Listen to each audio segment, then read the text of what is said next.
Hello there and welcome back to another video. Today we're going to talk about Dracthyr Evokers, and more specifically we're going to talk about Dracthyr Evokers in Shadowlands content. Yeah, this is not a video I thought I was going to make, but there turns out to be quite a lot of content for Dracthyr Evokers in Shadowlands content, and we're going to talk about all that. We're going to talk about what's going on, we're going to talk about all the new things that are being added in the pre-patch of Dragonflight. But before we jump into that, guys, I just want to shout out my Twitch, twitch.tv/MrGM. If you want to see me streaming World of Warcraft, Dragonflight, Alpha, Beta, Wrath of Lich King content, any sort of World of Warcraft, I'm over on twitch.tv/MrGM every single day. Right, so yes, Dracthyr Evokers, the brand new class and race combo coming to World of Warcraft in patch 10.0 of Dragonflight, and that includes the pre-patch. The Dracthyr Evoker has been confirmed to be playable during the Dragonflight pre-patch, and much like other expansions, the pre-patch is a really strange time. You know, you'll have the new talents, you'll have the new systems, but you won't have the content. So you'll have the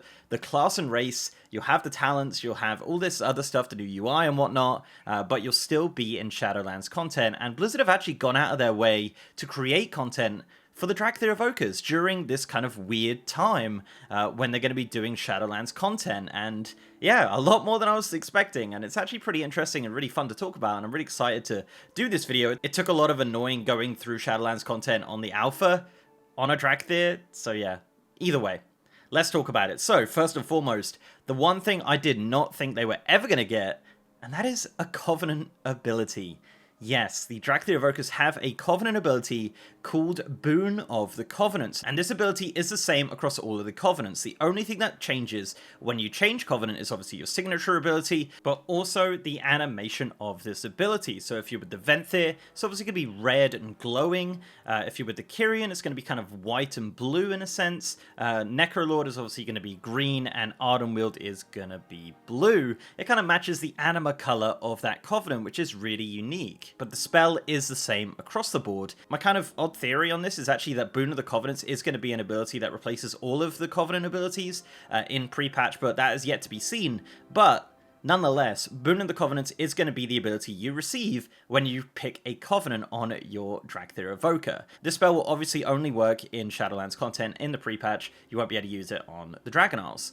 So what does Boon of the Covenants do? Well, it says, call upon the Covenants of the Shadowlands to aid you, restoring 11,000 health and increasing your versatility by 10% for 12 seconds. And it also has a passive effect, which says the Covenants have granted you a portion of their power, increasing your damage and healing by 5.8%. So yeah, pretty interesting, not really that fun, not really that creative, but it is an ability nonetheless for the Dracthyr Evoker that you're going to be using during the pre-patch in your pre-patch dungeons or in your pre-patch content in Zereth Mortis or Korthia or wherever you want to go.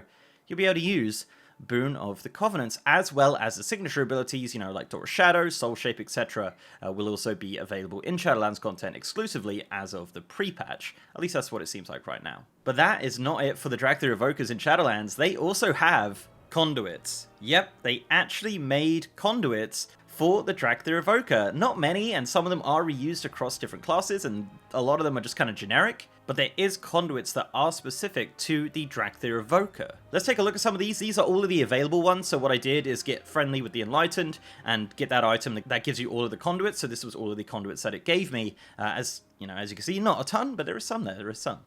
So you have Condensed Animasphere, that's one that's just generic. You have Circle of Life, which increases your leech. You have Inherent Resistance, which reduces magic damage. You have Primal Fortitude, which increases your health. You have Graceful Stride, which increases your movement speed. You have Legacy of Kolderar, which increases the duration of Permeating Chill by 2.2 seconds. You have Natural Weapons, which reduces the cooldown on your Wing Buffet and Tail Swipe by 12 seconds, which is actually your racial ability. You have Bronze Acceleration, which increases your haste. You have Grandiose Boon, which actually affects Boon of the Covenants, and it increases the damage and healing of that by an additional 1.8%. You also have Intense Awakening, which increases your mastery, and Spark of Savagery, which increases your crit chance. So it is a lot of kind of generic stat boosts, but a lot of these names and a lot of these Conduits are actually brand new in pre-patch for exclusively the Dracthyr Evoker. You know, things like Legacy of Kolderar and Natural Weapons actually affecting abilities that the Dracthyr Evoker has is actually really cool and really interesting. But yeah, it's pretty odd to have that. Obviously, these Soulbinds and Conduits will not work in Dragon Isles, but in the pre-patch, these will be extremely handy for anyone wanting to kind of master the Dracthyr Evoker in Shadowlands content. So yeah, Soulbinds will be available for the Dracthyr. Another piece of Shadowlands content which I did not think was gonna get anything for the Dracthyr Evoker is Torghast. Yes, Torghast does have specific Dracthyr Evoker abilities, and not just one or two. There is a ton of brand new abilities added to Torghast for Dracthyr Evokers. Obviously, Torghast not as important as it was at the start of the expansion, but it is still there for the Dracthyr Evokers to do and for the Dracthyr Evokers to have fun with some really interesting powers which do affect some of their abilities, which is really fun and really interesting and very surprising in all honesty. And Dracthyr Evoker Torghast is super fun. We did it with a couple of Dracthyr Evokers and it was just wild and really odd to see, I guess, in a sense, because you just don't expect that kind of juxtaposition of seeing a dragon running around Torghast. But yeah, they are adding a bunch of new abilities to Torghast for the Dracthyr Evokers. One thing that isn't coming for the Dracthyr Evoker is new Legendaries. They are not getting Legendaries. They're not getting brand new Legendaries. A lot of the ones shown here are just generic. They do have a Unity belt, which does affect Boon of the Covenant, so you can get that second Legendary from Zereth Mortis, and obviously get that to affect your Boon of the Covenant's ability. But the rest of them are very generic abilities that you've probably already unlocked, and you'll be able to create Legendaries. You'll be able to make Legendaries for your Dracthyr. Obviously, no doubt those Legendaries will not work in Dragonflight content, but you will be able to use them in pre-patch, presumably.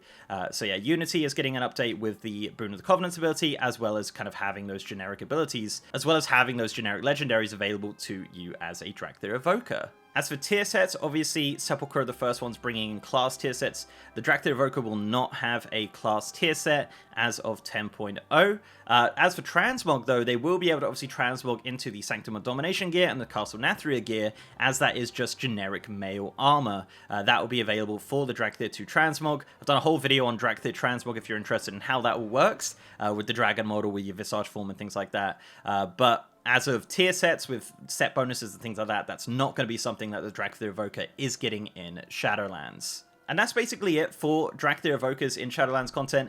Really cool, really interesting, really funny to see that being added. No doubt there's going to be a question like, oh, can you soar in the Maw? The general rule of thumb with soar is that if you have flying unlocked and you can fly in that zone regularly, you'll be able to soar there. So you cannot soar in the Maw, you cannot soar in Korthia. Only areas that you can use a flying mountain, you can soar in. So you can see that happening in Zereth Mortis. You can soar in Zereth Mortis or in Bastion or whatever, right? If you've unlocked Shadowlands flying, that will be something that is available to you.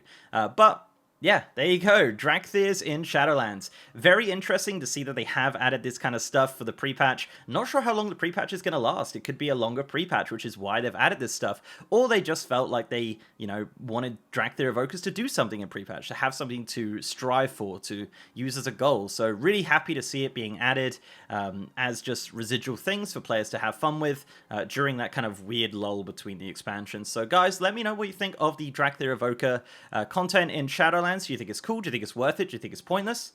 Love to know what you guys think. Let me know in the comment section below. But before I go, I'd like to give a massive shout out to my amazing patrons, YouTube channel members, and Twitch subs. You guys are awesome. And if you'd like to support the channel in any of those ways, links are down below. So leave a like on this video, guys, if you liked it, and subscribe if you haven't. We've also got a partner Discord channel with over 3,000 members. And as I said, I'm now streaming on twitch.tv/MrGM. If you want to see me streaming World of Warcraft, Dragonflight Alpha Beta, Wrath of the Lich King Beta, and Launch, we're having a lot of fun over on stream. We're obviously doing a lot of this research for the video was on stream, so if you guys want to check that out, twitch.tv/MrGM every single day. And with that, guys, I'll see you next time.